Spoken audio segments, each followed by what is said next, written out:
Hello, and thank you for joining us today for a discussion of COVID-19 and migration in the Americas, co-sponsored by Duke Sanford School of Public Policy, Duke Center for International Development, the Duke University Center for International and Global Studies, and Duke Center for Latin American and Caribbean Studies. This is the second in a series of interviews we are conducting with leading experts on the intersection of COVID-19 and development.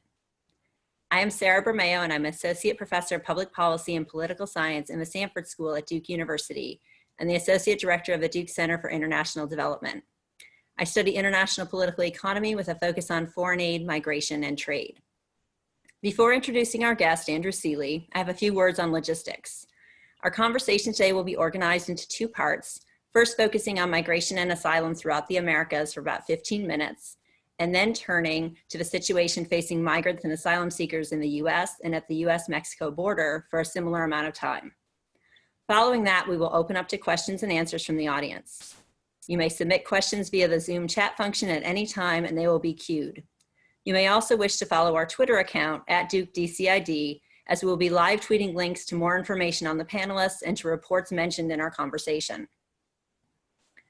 We are pleased to welcome Andrew Seeley, who has been president of Migration Policy Institute since 2017. Prior to this, Andrew spent 17 years at the Woodrow Wilson Center, where he founded the center's Mexico Institute. Dr. Seeley's research focuses on global migration with a special emphasis on Latin America and the United States. He is author of numerous books, policy reports, and news articles on migration, has served on high-level task force committees on migration, and taught at multiple universities. The Migration Policy Institute was founded in 2001 and has become a leading nonpartisan institution in the migration space, focused on providing authoritative research, learning opportunities, and new policy ideas. We are linking some of their recent publications through our Twitter feed. Andrew, thank you for being here, and a virtual welcome to Duke. Thank you, Sarah. It's great to be with you. Okay, well, I am just going to launch right in then. Andrew, Latin America experienced an increase in regional migration flows in recent years, particularly from Venezuela, Nicaragua, and the Northern Triangle countries of El Salvador, Guatemala, and Honduras. Latin America has also been increasing as a transit route for migrants from other regions en route to the United States. Can you paint a broad picture of migration within the region prior to the crisis? Sure. And by the way, great to be with you. I wish I could be with all of you at Duke University today, but circumstances don't allow that. If not, we wouldn't be having this precise conversation. We'd be having a different one, of course. Yeah, migration really, when we talked about migration in the Americas, we used to think about people leaving Latin America and the Caribbean and going either to the United States or Europe, maybe Canada, but US and Canada, or they were going to Europe. Now, there was always migration within Latin America, and we can talk about those historical routes, and there have been some moments of larger flows in the 80s of Salvadorans and Guatemalans, for example, to Mexico. I mean, there have been moments, right, and Nicaraguans have always gone to Costa Rica, and there's always been some flows within South America. But primarily, most of the big migration was going out of the region. What's happened in the past few years, and this is really the past 5 or 6 years at the most, where we've seen really large flows beginning to stay in the region. This is less true of Central Americans, so we'll get to this in a minute. We're seeing Central Americans, particularly Guatemalan, Salvadorans, and Hondurans, staying in Mexico because it's harder to get into the United States, and this has been increasing over the past year. Haitians have stayed in Mexico to some extent as well. There are Venezuelans absolutely everywhere in the hemisphere. I mean, there are over 4 million Venezuelans who have stayed. There are almost 5 million Venezuelans, and probably more, that have left Venezuela. But of those, about 4 million have stayed in Latin America and the Caribbean. Huge numbers, obviously, about a third are in Colombia, Peru, very large number, Ecuador, Chile, but almost everywhere else, Brazil, Argentina, Mexico, Costa Rica, Trinidad and Tobago, large numbers of Venezuelans. And then you have Nicaraguans moving to Costa Rica in large numbers. And you can think of a few other flows as well. Haitians and Cubans move everywhere, not just towards the United States. A lot have gone to South America and to Mexico. So this is a region that until COVID hit really was, for the first time in the modern era, experiencing rapid mobility, rapid migration, where people were actually staying in the region, not just passing through on their way to the developed world, but staying in the countries in Latin America and the Caribbean. Well, thank you for giving us the background on that. And it really is fascinating to see how that has changed over time, even before we got to this crisis situation.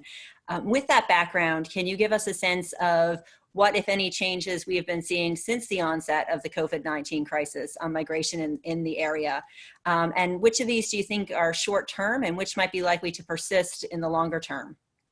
Yeah, predicting anything around COVID is hard these days, obviously, but we know at least what's happening now. We can predict a little bit. And by the way, I forgot one flow that's incredibly important. The biggest flow in Mexico, and one of the biggest flows of the region, is actually, after Venezuelans, the largest number probably Americans.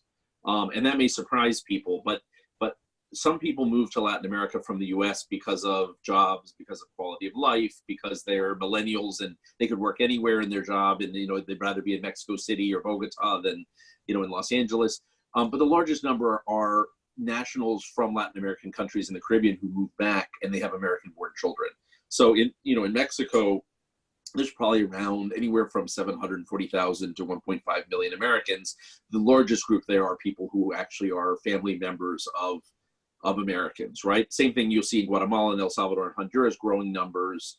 But also in Peru and Ecuador, people coming back from Spain to Ecuador with Spanish children, right? Spanish-born children, sometimes Spanish-born spouses.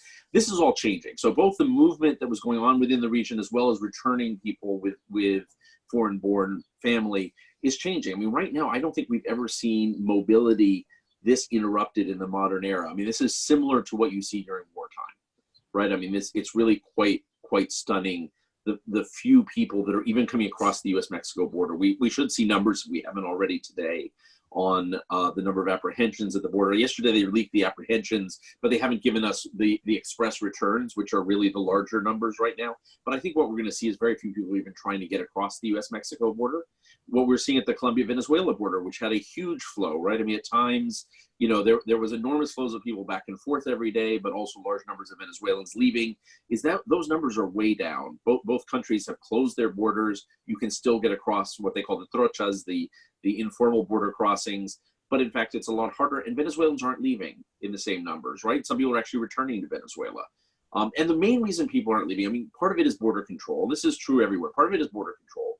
But the other thing is you don't move somewhere else. No matter how bad things are where you are, you don't move to another country where you have an uncertain future if you're not sure you can get a job and you're not sure you have someone who can welcome you, right? And that's the state for a lot of people right now, right? I mean, it's harder to get a legal visa some places, and it's harder to get on an airplane for those that are traveling through legal routes. But for those that were planning an unauthorized journey or going through informal routes, even if things are bad in Venezuela, even if they're terrible in Honduras, even if they're really rough in Haiti, you would rather stay with your family there where you can at least survive, through solidarity, family and community solidarity, than start a journey to the United States where whoever was going to receive you there, a cousin, a friend, a sibling, says, look, I don't have a job right now either, right? They're not hiring. Please don't come right now. And so this is, or if you were headed to Bogota, right? Or you're headed to Santiago de Chile, I mean, the word people are getting is this is not the time to come, right? We're out of work too.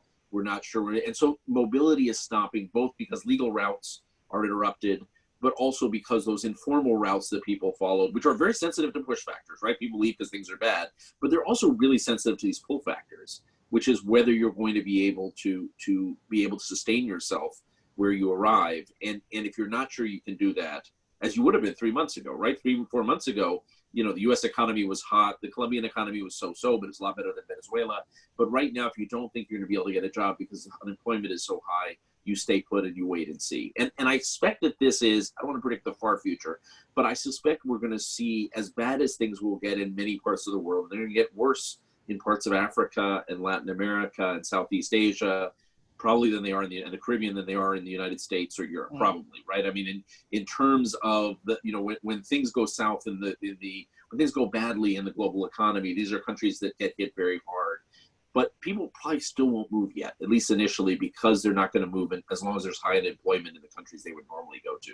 What may change is at some point you might see the economy in the United States or Canada beginning to ramp up before it does in Mexico or Honduras, and there's a magnet there, or it may ramp up in Colombia before it does in Venezuela, or in Europe before it does in parts of sub-Saharan Africa. That would then create a magnet again for migration to restart these routes to go. But for the time being, people are staying put in a way we haven't seen in the modern era. I mean, I'm not sure we've seen this since World War II. I'm trying to think of another moment, but we probably haven't seen interruptions in mobility and migration sudden interruptions, right? There was a period where governments were very closed from the 30s to the 60s. I mean, generally policy was closed, but just a sudden stop in mobility is really quite surprising to watch.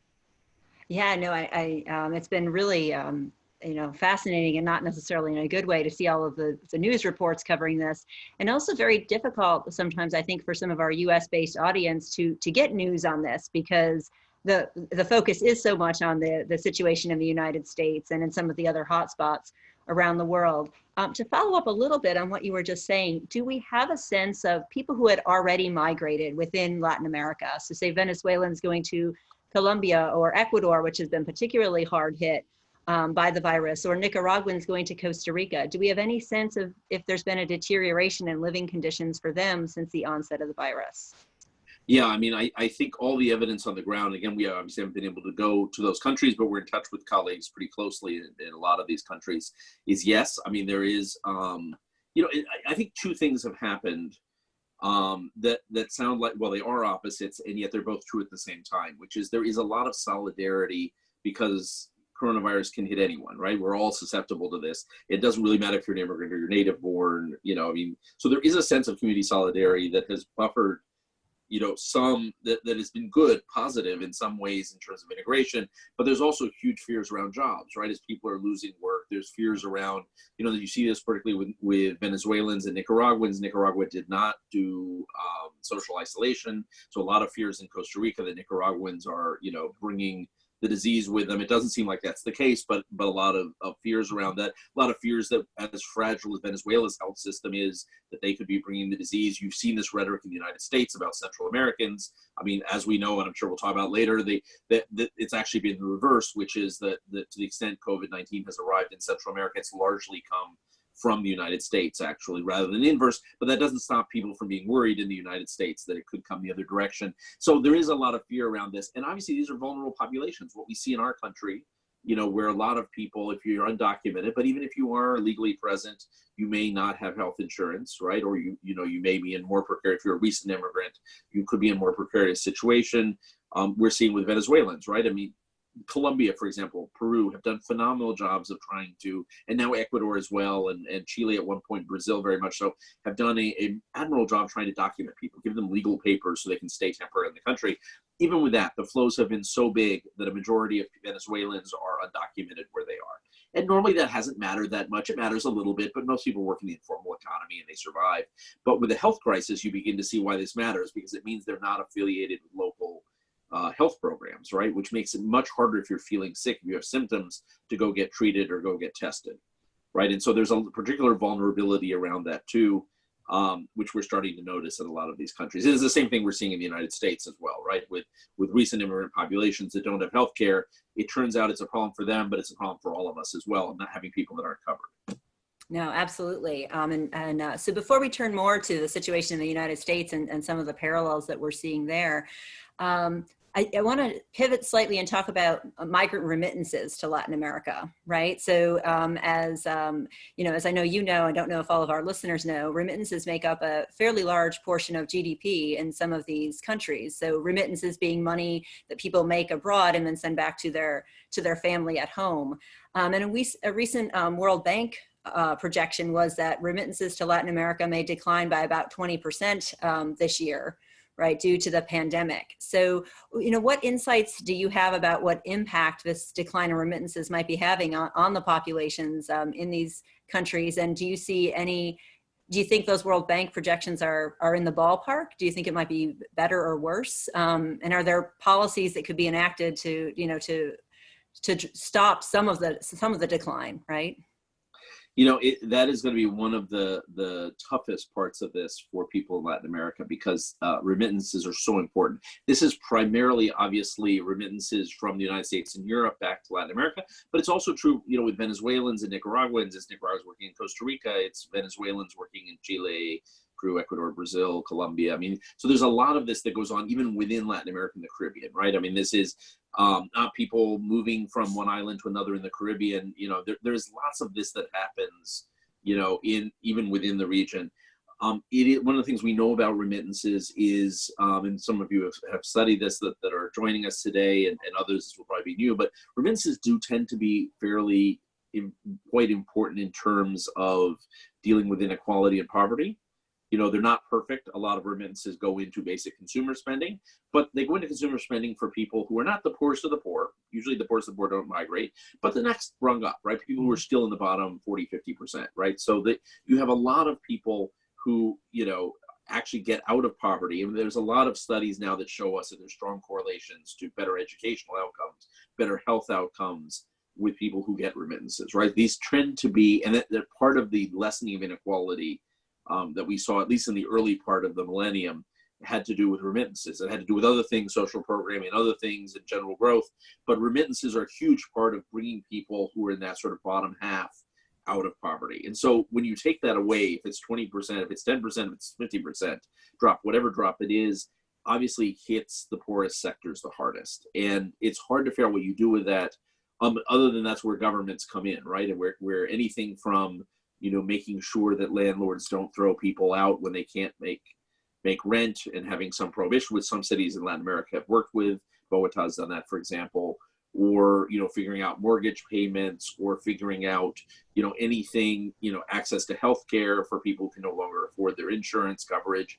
Those kind of things really matter. I mean, governments become very important in this, but it's a reality. A lot of people who, if you look at where immigrants often go when they arrive, newly arrived immigrants, they go into restaurants, hotels, landscaping, agriculture, construction. I mean, a lot of areas that are slowing down right now all around the world as a result of COVID. And so these are people who are going to be out of work or partially out of work. And it's going to be very hard to send money home right now. And this is going to go on for a while. Yeah, no, it definitely seems to be compounding a bad health situation with a bad, a bad financial situation from abroad as well. So if we step back and even think a little bit more broadly about migration policy in the region, so let's leave the U.S. aside because we're going to talk about them separately. But historically, Latin American countries have sometimes worked together on migration and migration policies more than the United States has worked with them, or at least differently than the United States has worked with them. So are there any, policy recommendations? We are a policy school after all, right? So I have to ask you, if you could put on your policy hat, are there policy recommendations for things that Latin American governments, if you were advising them, that you would say, hey, this might help the migration situation, help the impact on migrants, at this time? I mean, there's a number of things that we've seen happen. One is legal documents. I mean, legal documents allows you as a government to have a relationship to people. And governments are often afraid to provide legal documents because they think there's going to be a popular backlash. But in reality, just as a tool of public policy, it is much better off to know who you have in the country and be able to include them in benefits like healthcare, right? I mean, if you don't know who's there, if they're not legally registered, they can't fund forward. And so that actually becomes increasingly important right now. I mean, in ways that I think, in Latin America, legal documentation matters. It matters everywhere, but it matters maybe less than in the United States because so many people move into the informal economy. They get jobs whether or not they have legal documents. It matters a lot in the middle of a health crisis. And so this is a moment where that becomes an area, and it's one of the things that's being talked about in countries like Peru and Colombia, is can you speed up the process of regularizing people so you can actually give them attention? That's one thing. Secondly, figuring out how you affiliate people with health programs. Colombia made some real advances on this. How do you make sure that people who do have legal documents already, even if you're a temporary resident, you are eligible for joining the national health system? How do you make sure people do that? How can you cover people's fees? They were working with UN agencies to see if they could cover fees for people that couldn't pay it themselves. That's a really good idea, actually. Making sure that people have healthcare information. The more you can actually reach out to, in a country like Colombia, you want to reach both internally displaced people as well as Colombians, as well as Venezuelans. You don't really want to say, and you want to reach poor Colombians as well, right? I mean, most countries you don't want to distinguish too much, but making sure in the outreach you're doing to communities, you're including the migrants as well. Not necessarily singling them out, just making sure you can reach them in the places where they get information. But these are, and then finally Costa Rica did something that I thought was remarkable. Is they did a sort of a paycheck program, a sort of stimulus check program, like in the United States, where they gave people 3 months of wages and they set it at a particular level. 3 months of wages, and they said, irrespective of your legal status, they were actually very clear about this, is you could be an informal worker or formal. You didn't have to prove that you were in the formal economy, and you didn't have to prove that you were legally present in the country. And they did that very intentionally. And I thought that was a smart idea, which is they recognize now Costa Rica is a country, it is the country that has the largest foreign-born population in Latin America, probably somewhere around 12% or so. They're more familiar with this. Mostly Nicaraguans, but not entirely. They've got a lot of Venezuelans and Colombians and Gringos, Americans and others. They've got everyone. But Nicaraguans are a big part, and they have a history of immigration, so they're a little more savvy on this. But I thought that was quite sharp. They said, look, anyone can get this, and you don't need to prove anything to get it. Yeah, so that is really interesting to think of how that compares with some of the policies that we've seen in the U.S. that have excluded some people, which is actually a nice transition. To people joining us online, I'm actually seeing not that many questions in our queue yet, so please feel free to enter questions into the chat. To give you, as we're switching over to talking more about the U.S. and the U.S.-Mexico border, I want to give you a sense of where we're going, and so you have a sense, you can get an idea of things that we might be leaving out that you may want to ask about. So in this portion coming up of the conversation, we're going to talk about the essential role of migrants in areas like healthcare and food supply, the impact of COVID-19 on migrants living in the U.S., the situation for migrants and asylum seekers in detention in the U.S., as well as those along the Mexican side of the southern border, and the relationship between the U.S. and countries in the region. So feel free to keep those questions coming in. Okay, so now as we pivot, so Migration Policy Institute has actually been doing a lot of really fast-tracked research in this space. If you go to their webpage, they have, and we're putting them in our Twitter feed, a lot of reports dealing with this, which is remarkable given how new this situation is. But one of the things that they have shown is that immigrants are playing essential roles in industries such as healthcare and the food supply, with 1.5 million immigrants working as doctors, nurses, or pharmacists in the US, and migrants making up 22% of the food industry workforce here. But we also know that there are some barriers to immigrants. So as high as those numbers are, there are barriers to immigrants to working in these positions, whether it's the lack of available visas or lack of certification to practice medicine in the US. So Andrew, I'm hoping you can speak a little bit about some of these essential roles that migrants are playing, and if there's any policies that the government could undertake to, that would be sensible to increase the ease for migrants in filling essential positions in the US. Yeah, I mean, it really was astounding to us, and my colleagues have done phenomenal work on this. Julia Gillard, I should call out, who's done some extraordinary work, and Jana Badalova and Michael Fix and others, Sarah Pierce, others, who've been running the numbers on this. I mean, this is Ariel Reese. I mean, this actually who's been down at Duke. There's it really is extraordinary, the number of essential workers who are immigrants. And it's true both at professional level and in sort of entry-level jobs, right, and less professional jobs. So it's huge in agriculture, right? I mean, immigrants are a third of agriculture, but they're also very heavily placed in medical industries, medical research, areas that are essential right now, specifically on the front lines, on the medical front lines, as well as on the food front lines. And it doesn't surprise us that agriculture, that maybe supermarket workers, delivery workers, a lot of immigrants there. But it also turns out on the high end, right? I mean, not surprising, universities, right? Heavy immigrant backgrounds. And about almost one in two new immigrants to the United States has a college degree, by the way. I mean, when we think about immigrants, we often think of a poor farm worker, but in fact, the university scientist or the Uber driver who used to be an insurance salesman, which was one of my recent Uber drivers when I still went on Uber once in a while. If you talk to people, you realize how much Uber becomes, and Lyft and other parts of the gig economy become these entryways for people who are professionals. The Venezuelan store owner I talked to the other day. I mean, these are jobs that people move into who are often professionals. Not of the 48% of immigrants, recent immigrants who have a college degree, many are not working professional jobs. Some are at Duke University, but some are in fact driving Ubers, or they're delivery workers, or doing something else. But it turns out there is, immigrants tend to be overrepresented in high skilled occupations and in lesser skilled occupations both. And right now, those are areas that really matter in essential workers. We are seeing in healthcare, for example, it turns out that it's hard if you are a doctor, an anesthesiologist, a nurse, who's trained in another country, it's hard to get licensed in the US. Licensing requirements are hard. And there are some good reasons for this, by the way.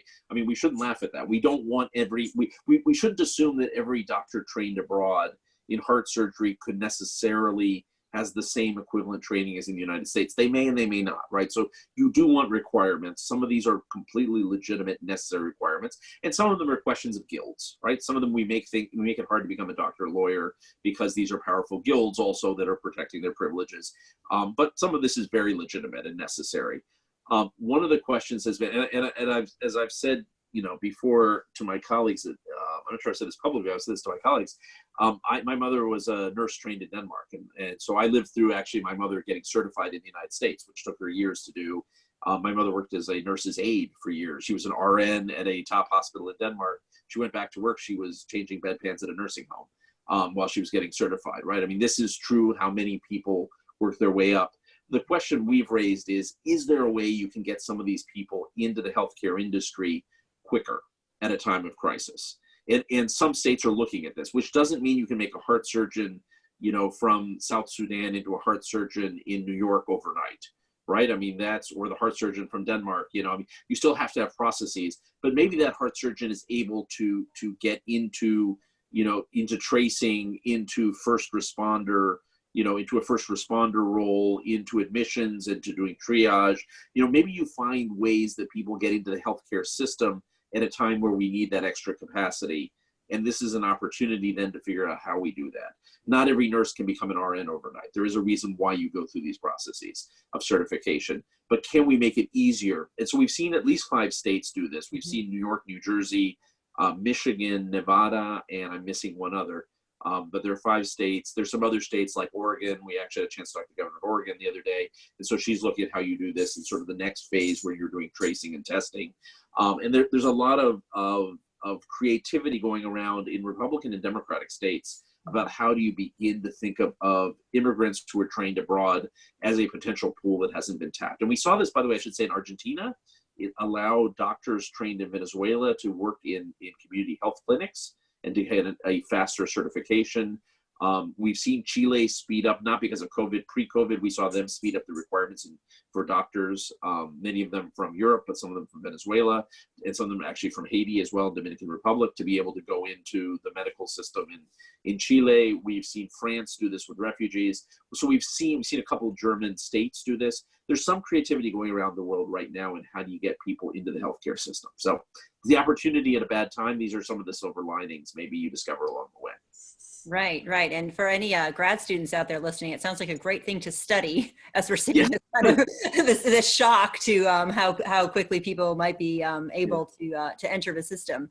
It is actually, I mean, it's one of those things we don't study a whole lot. I mean, just to build on what you're saying, Sarah, I mean, it is the practical things that when you move from one country to another, right? How you get certified if you're a professional, right? These are actually huge issues. How do you get a bank account? How do you get credit when you have no credit? This is huge with Venezuelans, that have been business people their whole life and suddenly, or they've been professionals and suddenly they're starting over in Peru, no credit history. But there's probably, I'm sure there are people in this conversation today who've had that experience moving to the United States. If they came to the university, maybe the university is their guarantor, but even renting an apartment can be hard sometimes because you have no credit, you may have a whole credit history where you came from, but you don't have that doesn't necessarily come with you. Those practical things we tend to forget about when we think about immigration policy, and yet they're the nuts and bolts that really matter in people's daily lives as they move from one place to another. Absolutely, absolutely, and affect both relatively highly educated as well as lower educated people as they migrate across borders. Yeah.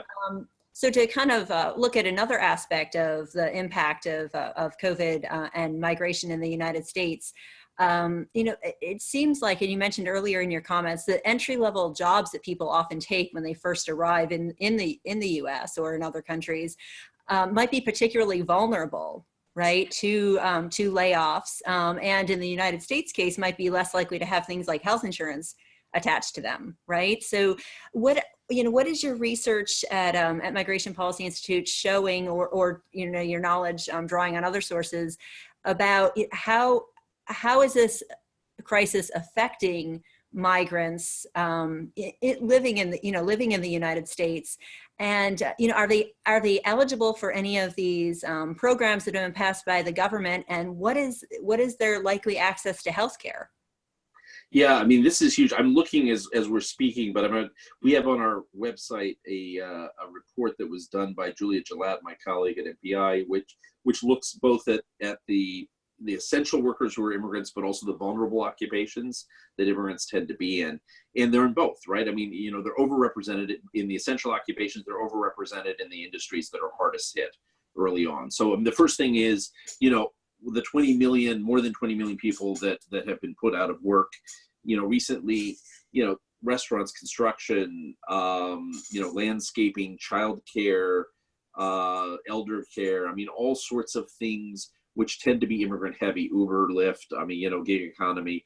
All of these are immigrant heavy areas, right? Places that immigrants often go early on and sometimes stay in long term as well. So incredibly vulnerable. So people have obviously less likely to have healthcare. Recent immigrants are less likely to have healthcare. Not as true when they've been a long time, although unauthorized immigrants, a quarter of immigrants, a little less than a quarter now, are unauthorized in the United States. If you take DACA out of that, it becomes even less because we continue to count DACA and TPS within the unauthorized. So you get down to about 1/5 actually of the immigrant population, but that's still a large number, right? Of the immigrant population is unauthorized, so really has less access to healthcare and other forms of benefits, and much more likely to be in the informal economy. Not always, sometimes working informal jobs with someone else's with an invented social security number, but more likely to be in the informal economy. And much more likely to be vulnerable. And then a lot of the measures that were passed, the main measure, which was the stimulus bill that gives people, a one-time payout to help them through this hard time, it does not apply to anyone who has a family member that uses an ITN number to file taxes. So anyone that is either, likely unauthorized, or has a temporary status of some sort and is not using a social security number. And it turns out from our numbers, there's anywhere from 1.2 to 1.8 million US citizens married to someone who is probably unauthorized, right? Including people with temporary DACA and TPS. So that's a large number of Americans who actually are not eligible for this as well. Percentage-wise, it's not huge, but it's a large number of people. I mean, it's over, between 1 to 2 million people of American citizens. You start to add in the children of U.S. citizen children of people who have one unauthorized parent, you're getting into the many millions now.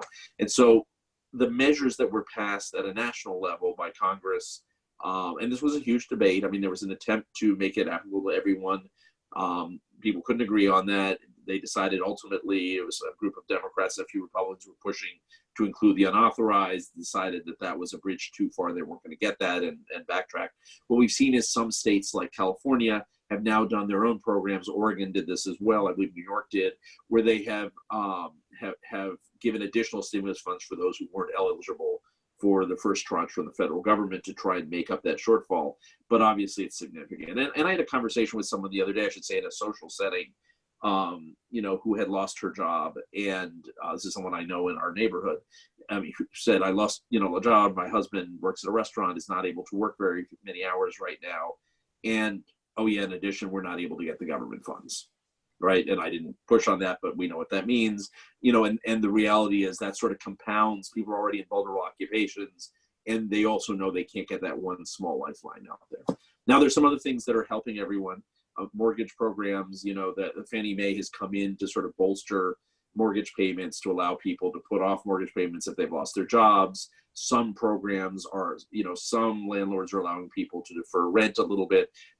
Those tend to be more status blind, but some things really do matter what status you have. Yeah, no, absolutely. And I see Tiffany dropped into the chat for everyone the report that you were referencing, and I know our Twitter feed has a few more of the migration policy reports on there as well, as does your website, obviously, if people want to find them. They have a whole section on their website devoted to this. Migrationpolicy.org, and you'll find the COVID-19. I know, it's right there. It made my research for this very easy. Thank you for that. I appreciate it. We're doing a lot of international COVID as well. I mean, lots of the US, but we also do COVID. Absolutely, absolutely. Yeah, there's some good stuff on Europe there, and obviously, Yeah. we chose the ones for today that were the focus Yeah. for this conversation. I'm going to start mixing in some questions that are showing up in my chat line from the audience that they go along some of the same lines as some of the other questions that we have queued up here as well. And so I'm seeing a lot of interest in understanding the situation for migrants and asylum seekers who are currently held in detention facilities in the U.S. And some of our readers or listeners are very savvy and are asking me about the logistics for getting the asylum system moving, the fact that many courts are closed or things are being put on hold and getting things moving again. So can you, speak, what is this population of people that is being held in detention? I mean, are these all criminals? Are they children? I mean, what give us a sense of what that looks like? What are they facing while they're in detention, and is there any plan to get them moving, whether through the official channels or out of detention facilities because of COVID? Yeah, so we have several populations here. One are the people in ICE detention, immigration customs enforcement, who are people who were present in the United States and, well, generally were present in the United States and were detained and are subject to deportation order or deportation proceedings. And are stuck right now because the immigration courts have largely shut down. Some of these people have pending applications, either for asylum or other forms of relief, or they're simply waiting to be deported. There has, ICE has, as near as we can tell, slowed down their actions in the community. They have been much less aggressive, and this has been a source of contention within the administration. There's an article in Politico about this today, actually, because there's some dissatisfaction in parts of the Trump administration with Albence, the director of ICE, because he has laid off community enforcement actions, and he's done it for a rational reason. He's a career law enforcement guy. He's a pretty tough guy on immigration enforcement, but he senses this is not the moment to be putting his agents out exposed in the community or, bringing new people into detention. This is temporarily. This is just he's thinking like a career law enforcement officer, but it is rubbing people the wrong way in some parts of the Trump administration. So we have seen actually fewer detentions recently, but a lot of people are stuck in detention right now, and obviously a huge risk. They have let some people go largely because of orders from judges asking some at-risk people to be let go out of ICE detention. But it's a huge issue and obviously a very vulnerable population, as any imprisoned population is, right? I mean, technically they're in detention, not imprisonment, but nonetheless, it's the same in terms of the health risk. The other group are people who are detained either by Customs and Border Protection, usually by the Border Patrol, and then eventually transferred to ICE for deportation. So these are people at the border who have just been detained as they're coming to the U.S. For the most part, Border Patrol and CBP are returning people now through an express mechanism to Mexico without detaining them formally, without a formal apprehension. And they're returning people within a couple hours or less. That is true of Mexicans, most Mexicans, and most Central Americans from Guatemala, El Salvador, and Honduras.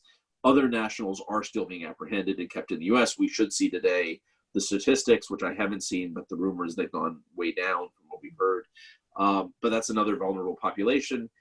The argument of the government is the Trump administration would be, we don't want to hold people in detention. That's why we're returning them to Mexico. It's a plausible argument.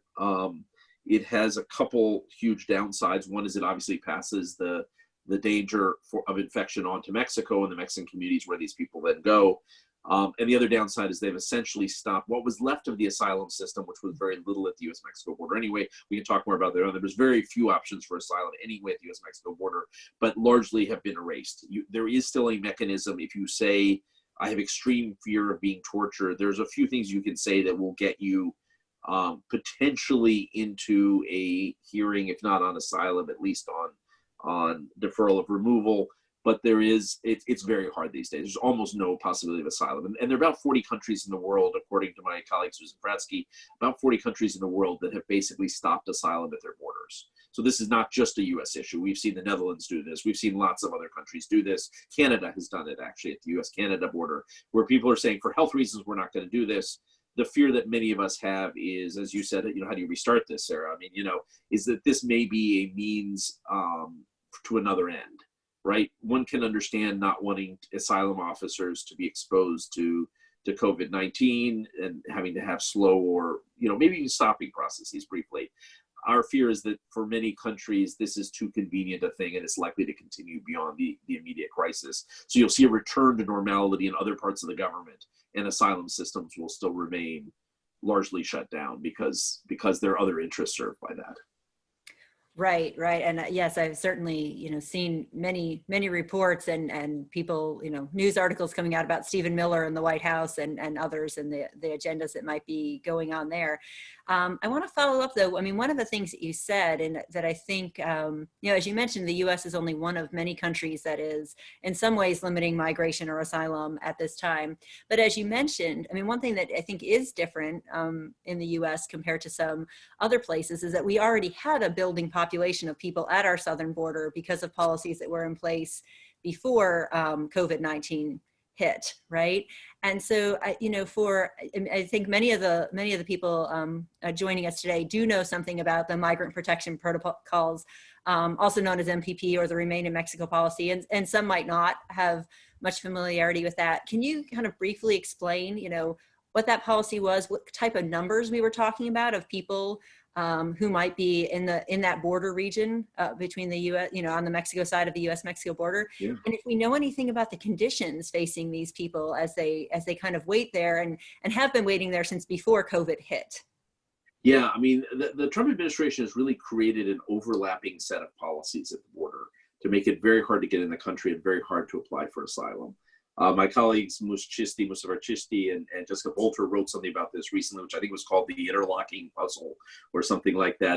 But it's a very good piece that sort of explains the different pieces there. So MPP was one of the first pieces, right? Remain in Mexico, Migrant Protection Protocol, which sent people back to Mexico to wait for their asylum hearings or other hearings. Actually, many of them aren't even asylum. Their immigration hearings, whatever relief they wanted in U.S. immigration courts, they had to wait in Mexico until they had a court date. We have about 60,000, somewhere give or take, we don't know exact numbers, but it's close to 60,000 people in that program. Some have left and returned to their home countries. Some have settled in Mexico. A large number are still waiting. Most of the hearings have stopped now, so people are waiting indefinitely for their next hearing. And this is a program, however, where people are very precarious situation in Mexico and Mexican border communities that were really ready for this. And shelters in Mexico have largely stopped accepting new people as well, from what we know, at least the traditional shelters. There's a lot of pop-up shelters in northern Mexico, often run by religious groups. But the traditional shelters have mostly, to protect the populations they already have mostly stopped receiving new people. So very vulnerable groups. This program surprisingly has been used less and less. Actually, it's slowed down a lot. And it's slowed down initially because the Trump administration has other tools now. So they have the ACAs, the Asylum Cooperation Agreements with Guatemala, Honduras, and El Salvador. Guatemala is already implemented.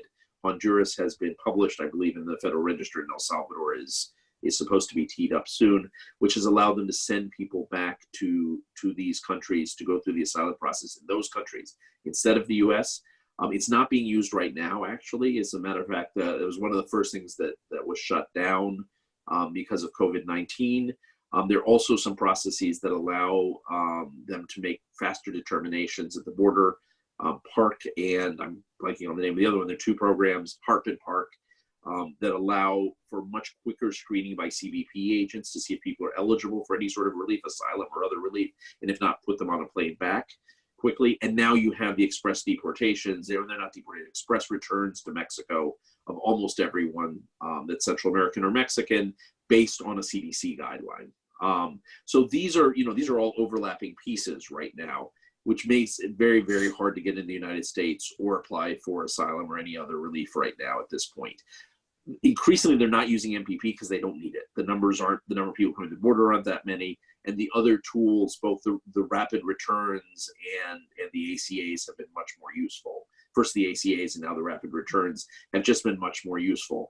But at this point, they put this many interlocking pieces together because, and I'm not sure this was a strategy at the beginning, but I think it became a strategy over time, was realizing that all of these were vulnerable to court challenge. And therefore, the more layers you have, the more interlocking pieces, even if you lose one, everything else is there. Right, right. And so just to follow up a little bit, I mean, do you have a sense for the people, listening in here, for our audience, because there is legally a distinction between migration and asylum, right? Yes. And it has been, I mean, migration is, asylum is covered by international laws to a greater extent than migration is, right? And so some of this concern about the dismantling or potentially using COVID to undermine part of the asylum system is based both in, our commitments to international law, which has then been enshrined in many cases in U.S. domestic law Yeah. as well, right? So do you have a sense, I mean, how many of the people who were coming to the United States or attempting to come to the United States before this over our southern border, I mean, what percentage of them were seeking asylum as opposed to, the more traditional economic migrants that we would think of? It's hard to know the answer to that. We've tried to figure this out multiple ways, and it's been a moving target. Because it's changed as the flows have changed, right? The there was a time where around 20% of Central Americans, higher for Salvadorans, lower for Guatemalans, Hondurans in the middle, were getting asylum of those that applied for asylum. So 1 in 4, 1 in 5. Asylum is a very high bar in the United States. It's become higher in recent years, in the past 3 years, with some decisions by the Attorney General. So it's a high bar always. I've spent a little bit of time at the border in shelters and at least one detention facility talking with Central American migrants. My sense is there's a very large number that have protection claims, that are fleeing from some form of violence that could be considered persecution, often by gangs, sometimes by public authorities, police and others. It tends to be particularly high among evangelicals, interestingly enough, as well. Much higher among Salvadorans than Guatemalans. There are clearly Guatemalans with protection claims, but much of the gang presence is in El Salvador and Honduras. Honduras, it really has gone up, and Honduras has a very complicated political situation as well. So there's a lot of overlapping internecine fights going on that are often very local in Honduras. Actually, it's somewhat the most disorganized violence in some ways. And so people are often subject to that in unpredictable ways at a local level. Now, not all those people necessarily are going to get asylum. And I think we have to distinguish that.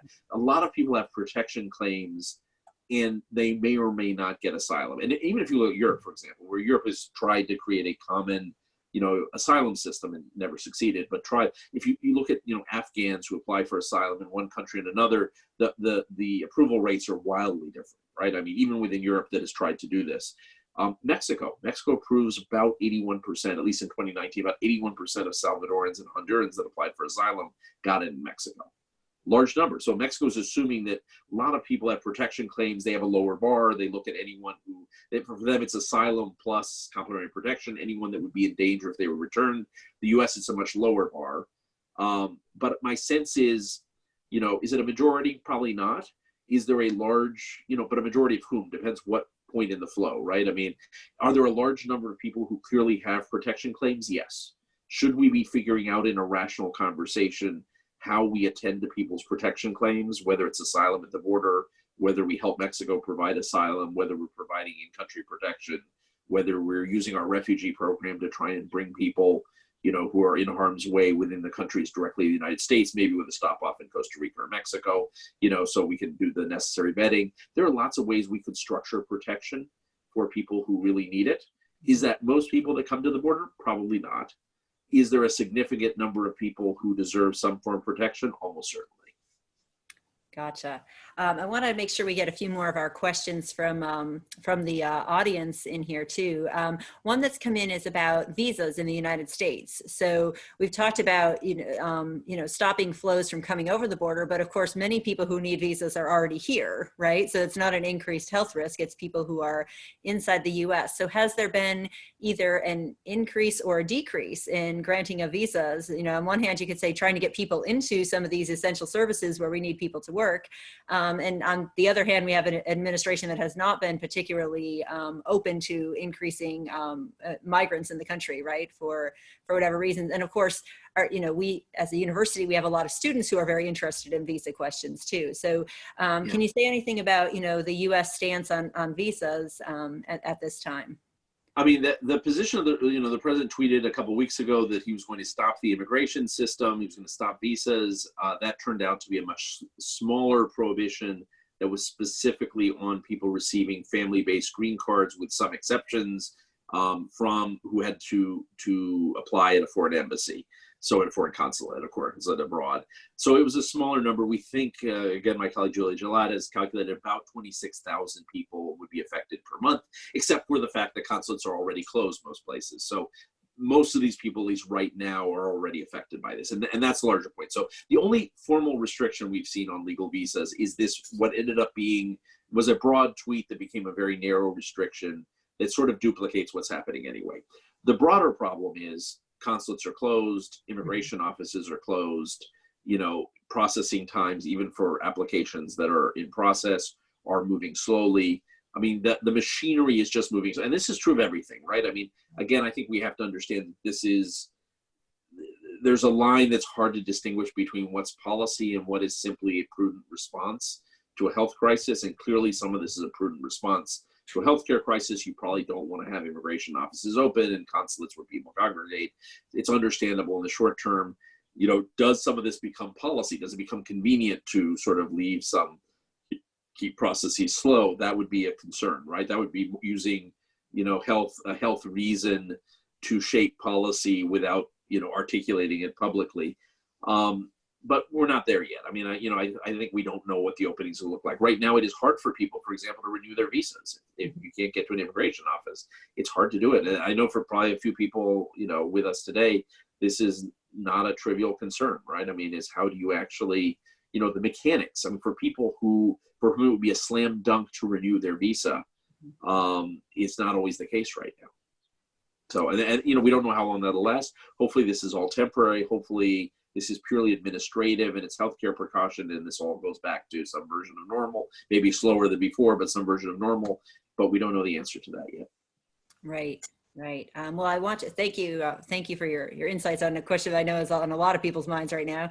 I want to sneak at least one more question in here before we run out of time. This one, very savvy person. I can't see, by the way, who sends these in. They're just showing up in my feed. But this is the person after my own heart, asking about the impact of data collection on migration because of COVID-19, and referencing, not just the United States situation, but, Venezuelans moving into Colombia. If more people are moving or potentially moving through informal channels, right, to get in, do we have a sense, is this having an impact on our ability to, outsized compared to what it was before, to track the movement of people? Yes and no. And I think we were really concerned about this, the Colombia-Venezuela border, for example. I mean, the closing of the Colombia-Venezuela border, which was done by the Venezuelans first, before the Colombians actually, was going to lead to a huge upsurge in informal crossings. The reality is, in the short term, it probably hasn't made as much difference as we thought. And it hasn't, because people just aren't migrating in the same numbers. And the same thing is true with the US-Mexico border. I think this is a real concern long-term, right? I mean, the fact is, if we leave in place measures that make it almost impossible to enter the US, any other way, people are going to find ways around it, right? I mean, if it's impossible to get across the Simon Bolivar Bridge in Cucuta, people are going to find a way around it. It's very easy. Peru closed its border with Ecuador, Colombia. I mean, these are porous borders. So a lot of concern about this, driving people into informal channels who would have been happy to go through legal channels otherwise. In the short term, I think it's mattered less than we thought, only because people are choosing to stay home right now. At least in this period, people just are so uncertain about the economy and about getting a job where they're going, and, fearful for their health also in transit, that they're not moving at the same numbers that we thought they might be. But we'll see how this goes. This is a real concern going forward. Yeah. Great one that worries us a lot too. Yeah. No, absolutely. As researchers, we rely on data, right? To know what's going on. Yeah. I mean, the answer is there's probably more people moving percentage-wise through informal channels, but the overall number is smaller right now. So it's been less of an impact, but that could change, right? I mean, as soon as that changes, there is a real danger here, because we push people into the informal channels. Right, absolutely. So one last question to follow up on one thing that you had before, and then we'll conclude. You mentioned, deportation flights from the United States to other countries. is there a fear of spreading the virus from the United States back to some of these countries, which might be in even less of a good position to handle the spread of this virus than the US is? Very much so. I mean, we've seen this in Guatemala. There were a number of quite a number of reported cases of coronavirus in people who were deported back to Guatemala. The U.S. government has now agreed to test everyone and send people with a certificate that they do not have COVID-19 when they're sent, and the Guatemalan government will do some spot testing in Guatemala before letting them go. This was becoming a social issue in Guatemala too, as people were really turning on returnees because they thought they were bearers of coronavirus. I believe we saw this in Colombia and Haiti as well. It looks like the U.S. government is taking this more seriously, fortunately, but it's a real concern. It's certainly a major concern. It's a concern at the U.S.-Mexico border. Yeah, I think this is this is, oddly enough, it is a disease that hit first in many developed countries, not entirely, but much of the brunt has been in quite developed countries in Europe and North America, and parts of Asia, and some of the transmission back to emerging economies and developing countries has actually come from the north, which is interesting. And deportation is one of those mechanisms, certainly not the only one, but it is one of those things that people worry about as a transmission belt to countries that otherwise hadn't been as vulnerable. Right. Well, I'm sure it's one that, all of my colleagues who study development are going to be watching very carefully as this impact in poorer countries as this virus continues to spread. And hopefully we can learn some lessons before it gets too bad. Right. Yeah. All right. Well, we're going to have to leave it there. Thank you very much, Andrew Seeley, President of Migration Policy Institute, for joining us for this really important discussion today on the impact of COVID-19 and migration throughout the Americas. I'd also like to thank the communications team at Duke Sanford, Duke Center for International Development, and the Duke University Center for International and Global Studies, and Duke Center for Latin American Caribbean Studies, as well as the team at Migration Policy Institute for making this possible. Thank you to all who are joining us online, and to those who submitted questions, which were great and really enriched the conversation. Good questions. They're great questions. I love our audiences. I hope that those of you who are online will join us for our next interview with George Biddle, who is chairman of World Connect and the former executive vice president of the International Rescue Committee, to discuss the role of grassroots development projects and gender dynamics of development in the age of COVID-19. We will be emailing a link of today's recording to all of the participants, as well as posting it on social media. Thank you very much, Andrew, and to all of the audience. Until next time, goodbye. Thank you, Sarah. Thank you, everyone.